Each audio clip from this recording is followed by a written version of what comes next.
What is going on, everybody? Today is my 34th birthday, and I just want to share some thoughts with you on life and hobby and the combination of the two.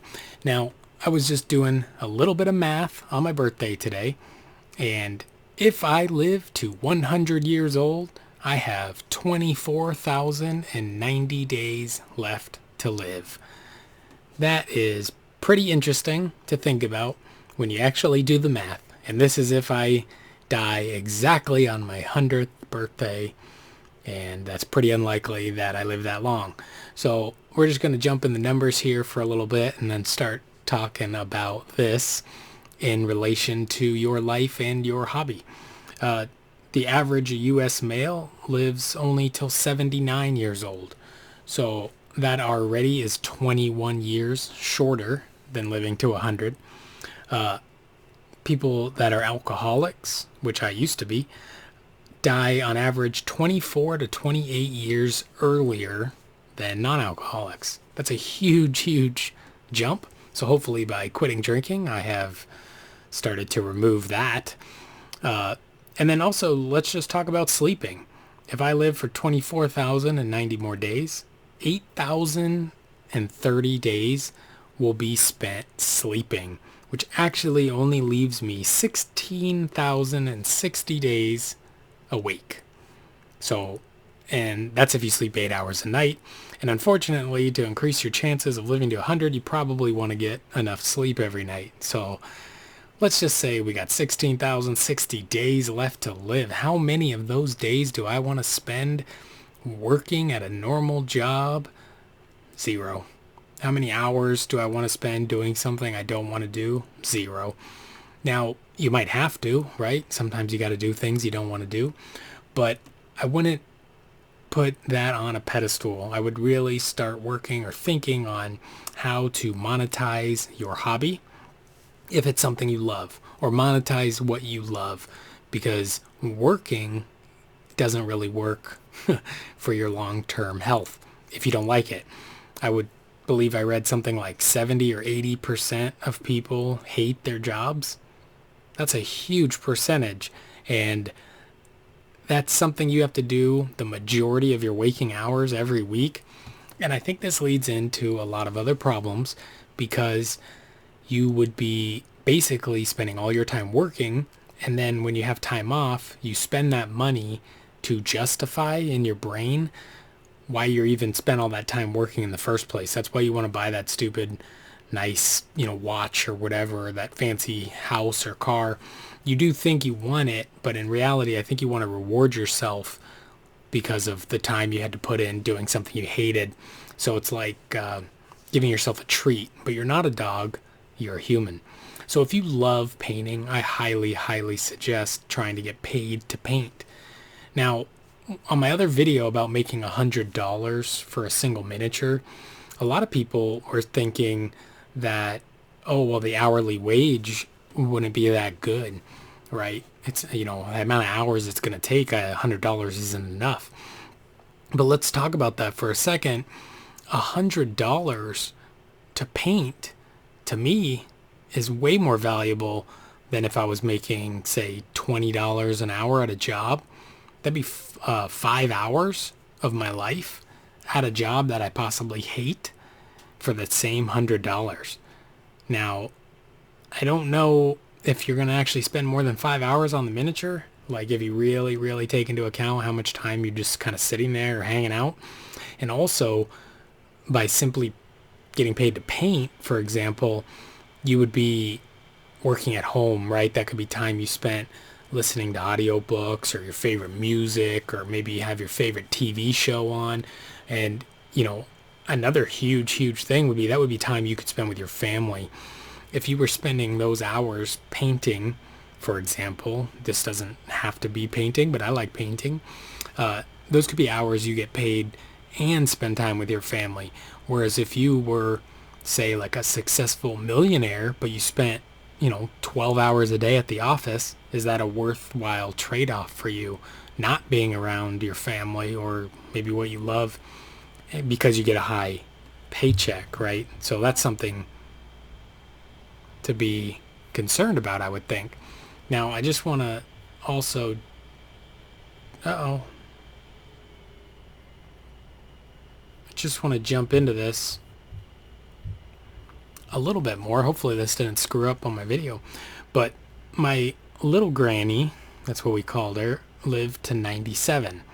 Now, these numbers haven't taken into account the sleep time, so basically you just 2/3 of this would be the actual amount of days. But she lived to 97. That would give me 22,995 days. Right, my grandpa Wayne lived to 90. That's 20,440 days. Already, that would be 10 years less than what I'm basing this number on, right? Living to 100. My grandma Flo lived to 87. My grandpa Delise lived to 78. My Aunt Rita lived to 72. My grandma Dee lived to 68, right? I'm halfway there at 34. That's only 12,410 days, and take 4,000 of those days off. It's really only like 8,000 days a week. Do I want to spend those days doing a job I hate? No. I'd rather spend those days doing something I enjoy, like my hobby. And it's also not about like necessarily just playing Warhammer or painting or doing your hobby or hanging out with your friends. It's about the choice, right? If you don't have to go to work, then you get to choose what you want to do day by day. If you were a professional painter, you could literally spend your hours painting miniatures on vacation if you wanted, in any state or country in the world, as long as you brought some paints with you, right? It's a skill that travels with you. Whereas if you have to be on site at a job, you can't do that. If you work from your laptop or something, or your computer, then, well, I guess you luck out. You can definitely take that with you. But if you don't like it, you don't have that much time, right? Let's go through a few more family members here.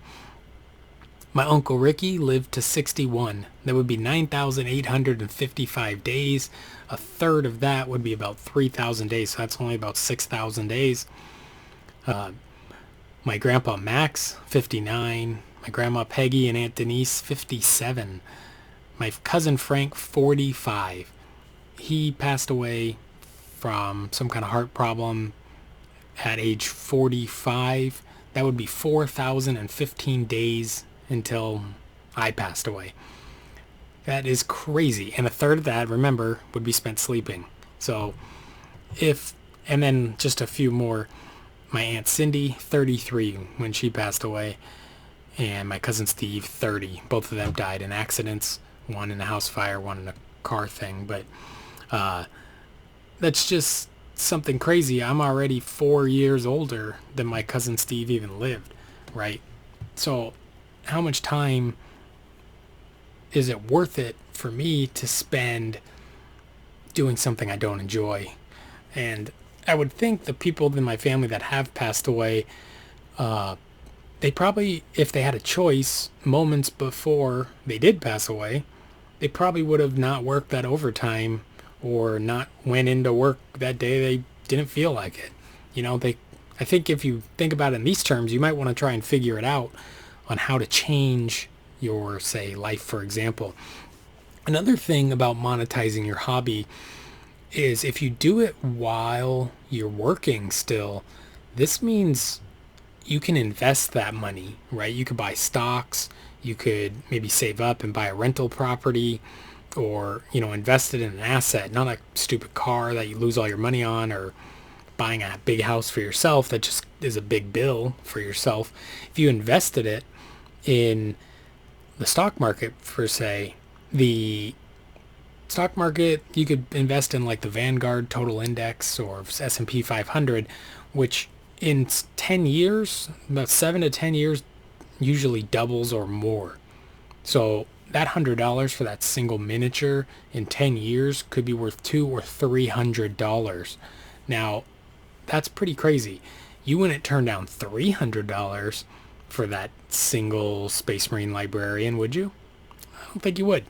And all that means is that you get paid that $100 right now today by the S&P 500, not pick individual stocks, but buy like an ETF for, you know, a big broad market like the total index or the S&P 500. And now your money's becoming 2-3 times as valuable over time. Plus it's paying you dividends, which you can then reinvest.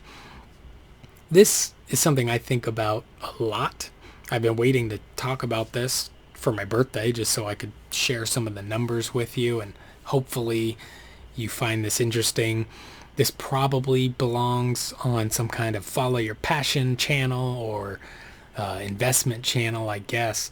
But I don't have one of those. I just have this, and I have you guys to talk to. So I just want you to think about it. Every moment you spend watching a TV show, let's use an example here. You and your significant other love to watch 5 different TV shows, right? And that's your quality time together, Monday, Tuesday, Wednesday, Thursday, Friday. That's the only chance you two get to sit down and hang out with each other, and you watch TV. Now, first of all, the reason you both don't get to spend more time together is because you're both at work, right? Or one of you's at work and one of you isn't. So automatically you should be solving that problem first. And if your passion allows you to work from home, then there you go. You can watch TV, do your work, and hang out with your significant other. Second, if say you don't have a significant other, but you spend your free time watching every new superhero movie and TV show and sci-fi this and every episode, and don't ever rewatch whole seasons of shows. Never, I mean like a little, right? You can have a few TV shows you like, right? You can lay in bed before you fall asleep and, put on your favorite episode of whatever. But simply just binge watching shows you've already seen is like such a huge waste of time when you could binge watch or binge listen like audiobooks on YouTube. People upload them. They're free audiobooks. You could learn something pretty interesting. Video games, right? I don't think you necessarily can't play a video game from time to time. You could probably play a video game, be pretty productive. But if you play a video game to relax after work and your life is wake up, work, video game, sleep with a few bits of bathroom breaks and eating in between, and then you wait for, the 1 or 2 days off to actually do something else, that's rough. I don't know how that's sustainable mentally for you.